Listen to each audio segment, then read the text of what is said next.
আমরা যখন যেমন ঘরের মাঠে অন্যদের সাথে প্ল্যান করে ম্যাচ জিতি, আমাদের সাথেও জিম্বাবু সেরকমভাবে প্ল্যান করে ম্যাচ জিতছে।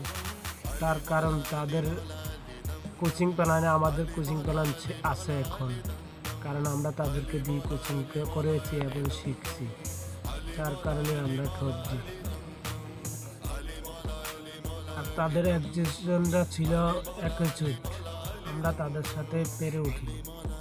কারণ বাংলাদেশ 142 রানে টার্গেটে জিততে পারে নাই। কি আত্মবিশ্বাস ছিল বাংলাদেশের, মনে করেন তারা হারবে না কেন?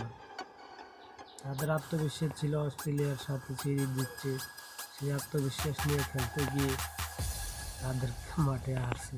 টেস্ট সিরিজ আছে, ওয়ানডে হারছে, এখন আবার T20 হারবে। দেখবেন ওয়ানডে তো এখনও শেষ হয়নি, 3 সিরিজই হারবে বাংলা।